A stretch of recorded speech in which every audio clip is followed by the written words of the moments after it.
Assalamualaikum warahmatullahi wabarakatuh. Perkenalkan, nama saya Dian Herdiana, NIRM 041.17.0910. Saya merupakan salah satu mahasiswa Polbangtan Bogor tingkat 4A. Pada kesempatan kali ini saya akan mempresentasikan hasil kegiatan praktikum saya untuk mata kuliah Konservasi Tanah dan Air, yaitu tentang identifikasi pengolahan tanah di Desa Rajadatu, Kecamatan Cineam, Kabupaten Tasikmalaya. Langsung saja ke latar belakang. Pengolahan tanah adalah salah satu proses di mana tanah digemburkan dan dilembekkan dengan menggunakan bajak atau garu yang ditarik dengan berbagai sumber tenaga, seperti tenaga manusia, tenaga hewan, dan mesin pertanian atau traktor. Melalui proses ini, kerak tanah teraduk sehingga udara dan cahaya matahari menyentuh tanah lebih dalam dan meningkatkan kesuburannya.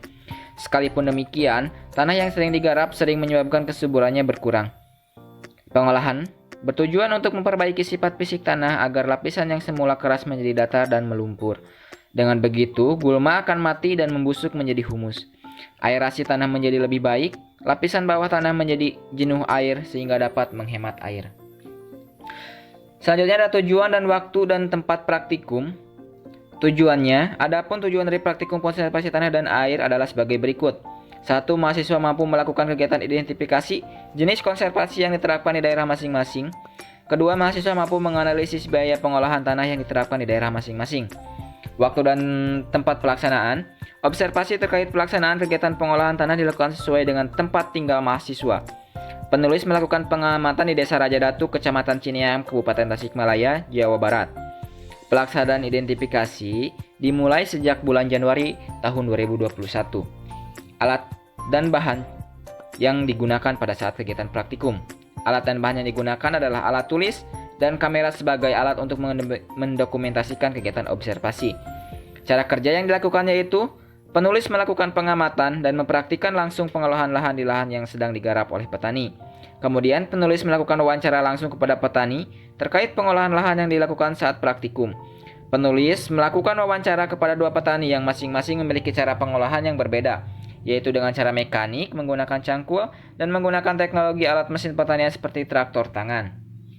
Hasil dan pembahasan dari hasil praktikum ini didapat bahwa pengolahan tanah di Desa Rajadatu itu terdapat dua. 1. Pengolahan tanah konvensional, tenaga manusia dan hewan. Kemudian pengolahan tanah modern atau menggunakan traktor.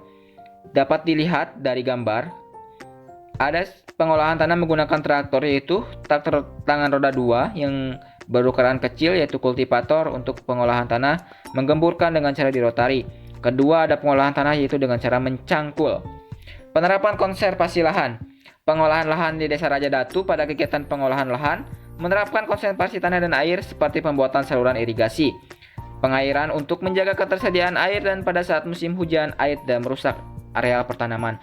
Jadi, ada beberapa daerah di Kecamatan Cineam yang lahannya berada di lembah atau di lereng, sehingga apabila turun hujan air akan turun langsung dari lereng ke areal pertanian, sehingga dilakukan konservasi yaitu menggunakan atau membuat saluran irigasi agar air tidak langsung turun ke lahan pertanian.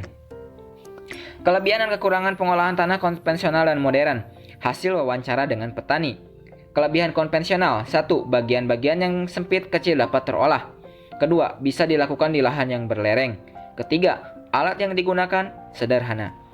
Kelebihan yang modern. 1. Lebih cepat.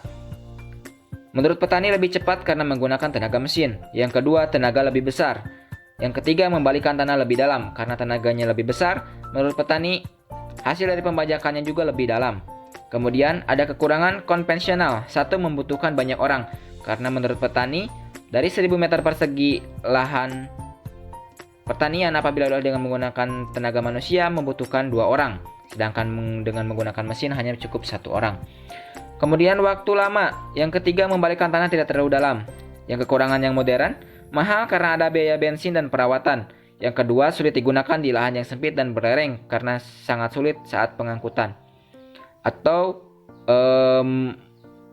menempatkan traktor di lahan yang berlereng. Yang ketiga, alat yang digunakan rumit. Menurut petani, rumit di sini karena ada beberapa bagian traktor yang belum mereka pahami sehingga sulit dalam penggunaannya seperti itu. Perhitungan biaya pengolahan tanah di Desa Raja Datu ada dua, yaitu menggunakan konvensional dan juga modern.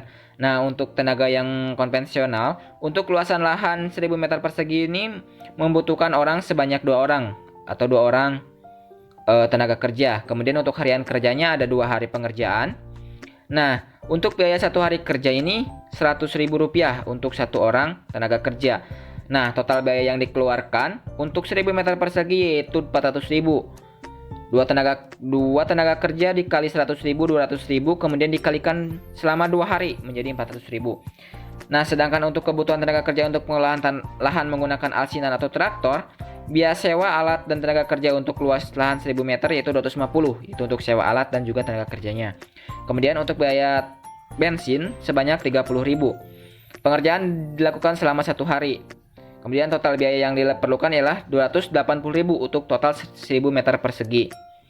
Dari kedua teknik pengolahan lahan ini dengan total biaya yang didapat hasil dari wawancara, dapat disimpulkan bahwa pengolahan tanah menggunakan mesin itu lebih murah karena hanya mengeluarkan biaya 280.000 untuk 1000 meter persegi dibandingkan dengan menggunakan cangkul yaitu sebanyak 400.000.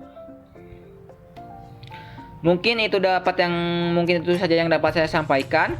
Terima kasih atas kesempatannya. Hatur nuhun kepada petani yang ada di Desa Raja Datu. Hatur nuhun kepada ibu bapak dosen yang telah membimbing kegiatan praktikum ini. Hatur nuhun kepada teman-teman Punika Granatum yang telah membantu baik dalam penyusunan proposal maupun penyusunan laporan maupun pada saat kegiatan praktikum. Terima kasih. Wassalamualaikum warahmatullahi wabarakatuh.